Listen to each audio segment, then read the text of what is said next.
खूबसूरत सी झांकियाँ जो अभी अभी आपने देखी, ये हमारे कटनी शहर में मनाए जाने वाले दधिकांदो महोत्सव की हैं।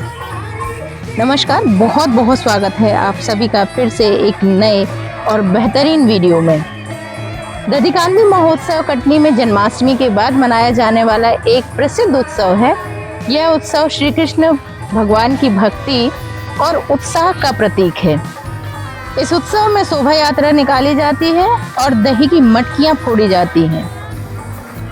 महोत्सव के दौरान एक भव्य शोभा यात्रा भी निकाली जाती है जो शहर के विभिन्न हिस्सों से गुजरती है। शोभा यात्रा में विभिन्न टोलियां पिरामिड बनाकर दही की मटकियां फोड़ती हैं। यह महोत्सव कटनी शहर की सांस्कृतिक परंपराओं और सामूहिक आस्था का प्रतीक है। इस महोत्सव में आप एक से बढ़कर एक सुंदर झांकियां और एक से बढ़कर एक कर्तव्य देखेंगे। जैसा कि आप सामने वीडियो में देख रहे हैं, ऐसे कर्तव्य आज भी देखने से लोग दांतों तले उंगलियां दबा लेते हैं। वो हमारे कटनी शहर में बड़ी ही खूबसूरती के साथ प्रस्तुत किया जाता है। यह महोत्सव एक महत्वपूर्ण आयोजन है जो शहर के लोगों को एक साथ लाता है और श्री कृष्ण के प्रति अपनी भक्ति व्यक्त करने का अवसर प्रदान करता है। वीडियो बहुत खास है, बहुत कुछ है इस वीडियो में। बने रहिएगा हमारे साथ और देखते रहिएगा। यकीन मानिए, संपूर्ण वीडियो देखने के बाद आपका मन प्रसन्नता से भर जाएगा। संपूर्ण जानकारी इस वीडियो में है, तो आइए चलिए हमारे साथ इस पूरे वीडियो में, इस पूरी कवरेज में आपको लगेगा जैसे धरती पर आज स्वर्ग ही उतर आया है। इतनी खूबसूरती है इन झांकियों में, इतनी खूबसूरती है इस महोत्सव में।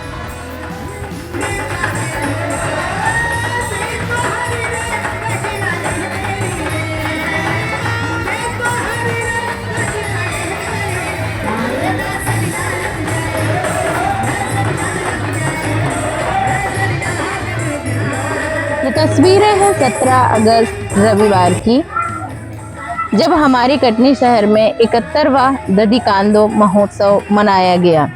यानी पिछले 70 सालों से ये महोत्सव ऐसे ही धूमधाम से उत्साह के साथ मनाया जा रहा है, जो जन्माष्टमी के बाद आयोजित किया जाता है। और इसका मुख्य उद्देश्य होता है भगवान श्री कृष्ण की भक्ति में डूब जाना। ये महोत्सव बड़ा ही रंगारंग होता है, बड़ी ही खूबसूरत तस्वीरें, बड़े ही खूबसूरत रंग इस महोत्सव में देखने को मिलते हैं। इसकी शुरुआत लक्ष्मी नारायण मंदिर से की जाती है और यहाँ से होकर के शहर के प्रमुख गलियों जैसे शेर चौक, झंडा बाजार, घंटा घर, गर्ग चौराहा, हीरागंज मेन रोड, हनुमान मंदिर, सुभाष चौक से होते हुए ये शोभा यात्रा वापस मंदिर परिसर में समापन होती है। शोभा यात्रा में रंग बिरंगी झांकियां, हर्षोल्लास, कलाकारों का प्रदर्शन और मंगलाचरण भी शामिल होते हैं।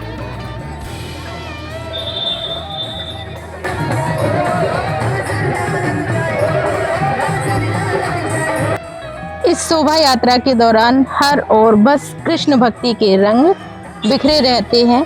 बस कृष्ण के प्रेम में डूबे हुए लोग नाचते गाते हुए अपनी अपनी भागीदारी को निभाते हुए श्री कृष्ण के रंग में रंग जाते हैं, भक्तिमय हो जाते हैं, कृष्ण प्रेम में डूब जाते हैं। बोले वृंदावन बिहारी लाल की, बोले मोर बंसी वाले की। इस महोत्सव को और भी आकर्षक बनाने के लिए भजन कीर्तन का आयोजन किया जाता है और इस आयोजन में स्थानीय कलाकारों के अलावा बाहर के कलाकार भी शामिल होते हैं। जैसे मथुरा के कलाकार, बजरंग बाल, रामायण समाज जैसी मंडलियां संगठित भजन कीर्तन प्रस्तुत करती हैं। बड़ी ही धूमधाम से नाचते गाते हुए ये आयोजन का समापन होता है। देखने वालों के लिए यह कार्यक्रम हमेशा के लिए एक यादगार बन जाता है। इस कार्यक्रम को सफल बनाने में स्थानीय लोगों की सहभागिता के साथ साथ में प्रशासन का बहुत बड़ा सहयोग होता है।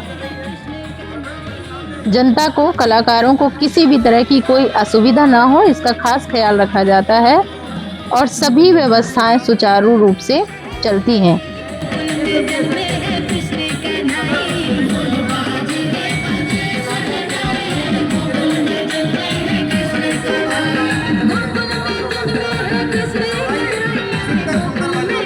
वाले कन्हैया को बुला ही लिया है, तो कन्हैया के साथ संतू भैया एक बार प्रेम से बोलिए जय जय श्री राम। एक बार जरा प्रेम से बोलिए जय श्री राम।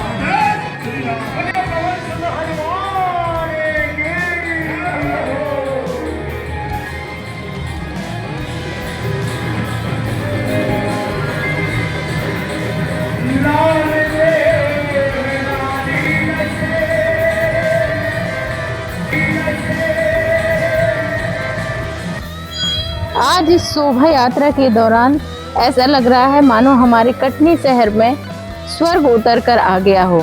वृंदावन की गलियां जैसे हमारे कटनी शहर में समा गई हो, वही भक्ति भाव और प्रेम की मंदाकिनी जैसे हमारे शहर में बह रही हो और हर कोई उसमें बस डूब जाना चाहता हो। इस तरह का हमारे कटनी शहर में माहौल बना हुआ है।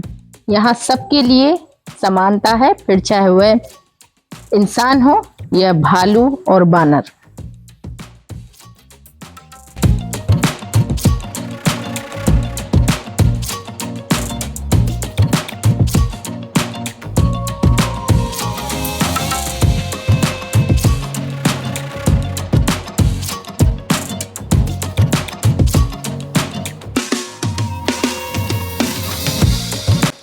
इस तरह की प्रस्तुतियां हमें दिखाती हैं कि ईश्वर की भक्ति पर केवल मनुष्यों का नहीं बल्कि हर प्राणी का अधिकार है।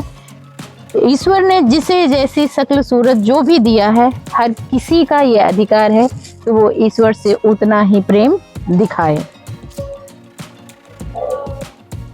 और अब इन बाल गोपालों को, श्री कृष्ण भगवान की झांकियों को तो देखिए, देख करके आपका मन भाव विभोर ना हो जाए तो कहिए।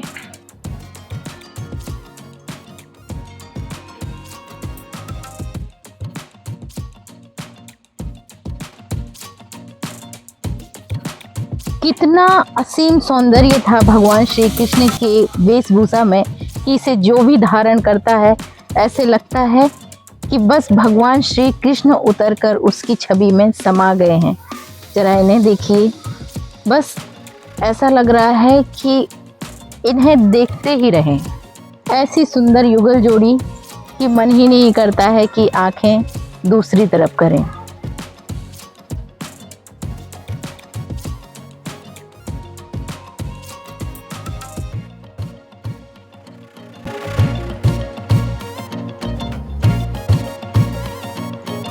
प्रभु अपने सुदर्शन चक्र के साथ जो दुष्टों का और बुराइयों का संहार करने के लिए तैयार हैं।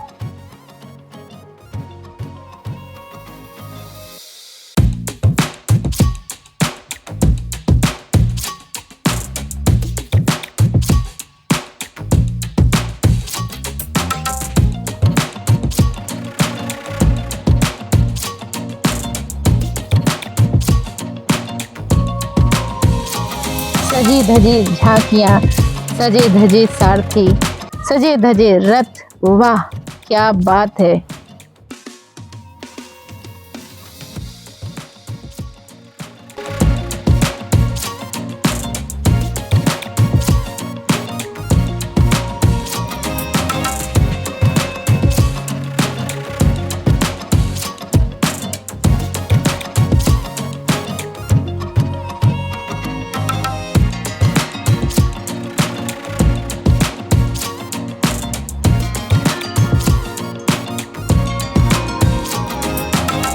भगवान कृष्ण की ऐसी सुंदर छवियां एक साथ एक ही जगह पर, यही तो खासियत है इस उत्सव की।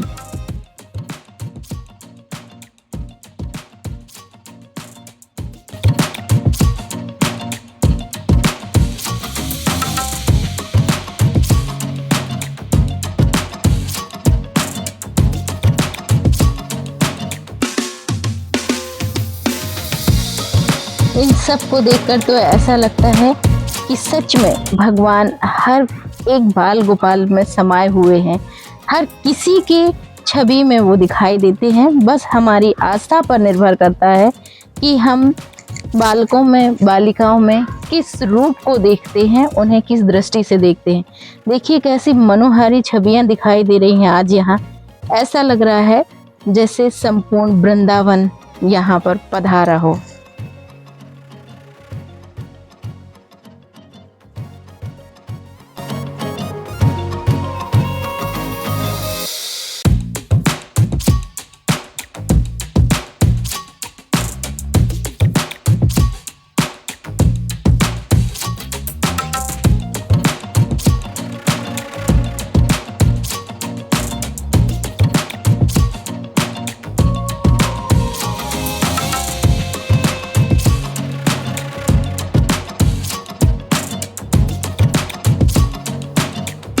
कहीं सजी धजी गोपियां मुस्कुराकर इस यात्रा का आनंद ले रही हैं, तो कहीं भक्त ढोल नगाड़ों पर झूम झूम कर नाच रहे हैं।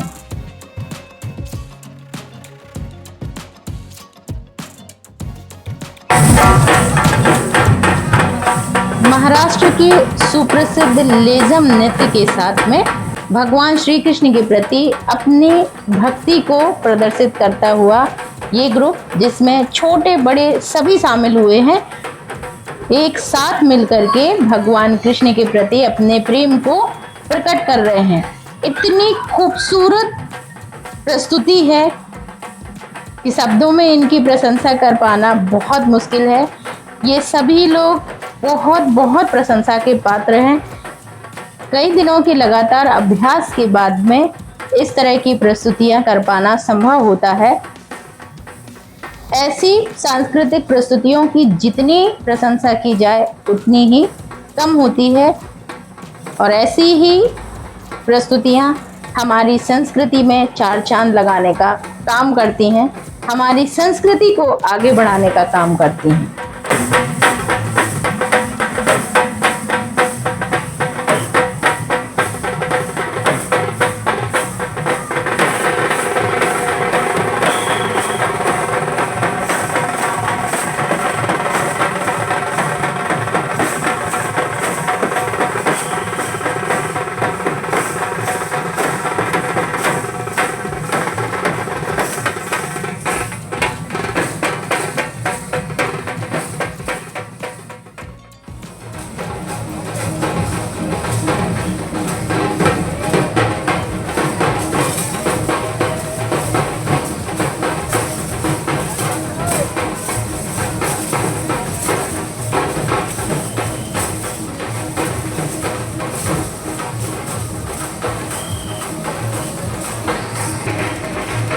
हमारा देश कला, संस्कृति और व्यवहारिकताओं का देश है। हमारे देश की पहचान है इस तरह के कार्यक्रम, क्योंकि इनकी वजह से ही हमारे देश की जो छवि है पूरी दुनिया में सबसे अलग बनी हुई है। ऐसे ही रंग जब हमारी धरती पर बिखरते हैं तो लोगों में पारस्परिक प्रेम बढ़ता है, लोगों में पारस्परिक सहभागिता की भावना बढ़ती है, लोगों में सहयोग की भावना बढ़ती है, और ये हमारी संस्कृति को भी बढ़ाने का काम करती हैं।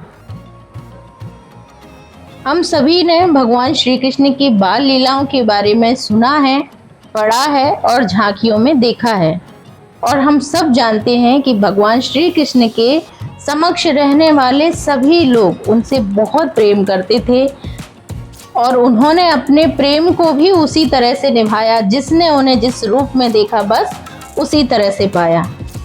और ये कितनी अच्छी बात है ना कि आज हजारों साल बाद भी हम सब भगवान श्री कृष्ण की भक्ति और प्रेम में वैसे के वैसे डूबे हुए हैं।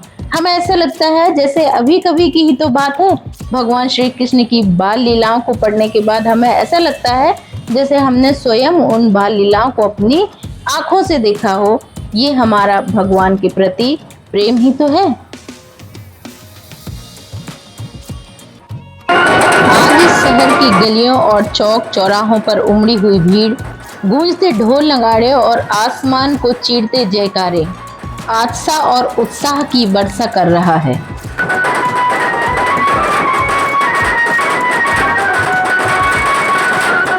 और आज जब हमारी गलियों में वृंदावन उतर आया है तो हमारे कन्हैया की चाहत में भगवान शिव की टोली यहाँ ना पहुँचे, ये कैसे हो सकता है।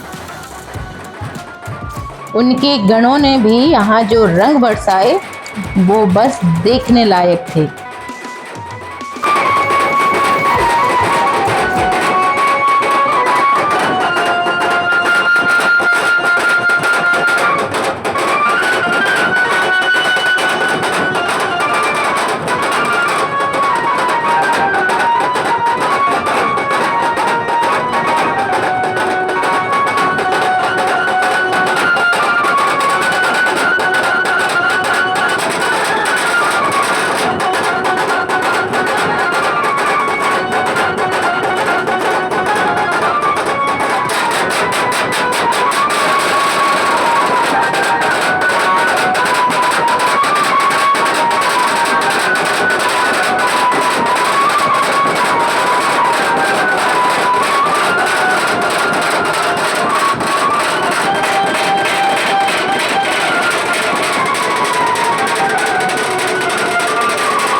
इस तरह के कार्यक्रमों को आयोजित करने का उद्देश्य केवल एक सुंदर दृश्य प्रस्तुत करना नहीं, बल्कि इसके पीछे गहरी आध्यात्मिक, सांस्कृतिक और सामाजिक भावना छिपी होती है।